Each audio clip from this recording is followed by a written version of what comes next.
থেকে আসছেন? আগে তো কখনো দেখি নাই। কোন গ্রামের?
না সেগুলো করার জন্য, তাই না রে?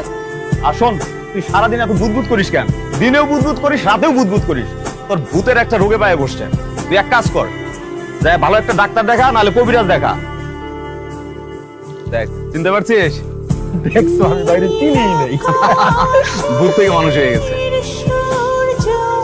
ওকে মনে হয় ভালোবাসে ফেলেছি, কিন্তু তার নাম ঠিকানা কিছুই জানি না। আরে আমাদের এলাকায় তো, তাই না?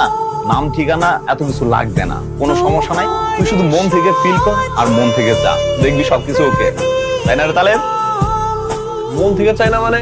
অবশ্যই মন থেকে চাই, আমি তো তাকে ভুলতেই পারছি। দোস্ত, আজকে তোর বাবির সাথে দেখা করতে যাবো, বুঝছিস?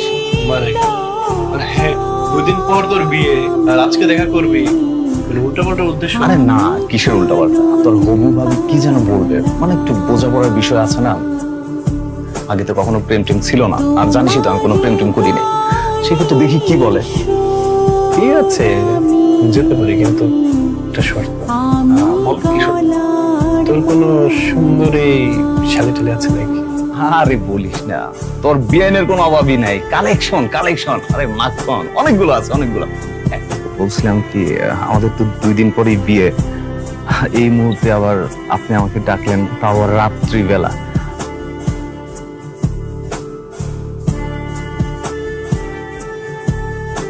আর যদি কেউ দেখে ফেলে তাহলে তো মান সম্মান চলে যাবে। তো কি যেন বলতে চাইছিলেন, বলে ফেলুন। না, তেমন কিছু না, আর কেউ দেখবে না। আমি তো আমাদের বাসার মধ্যে আছি।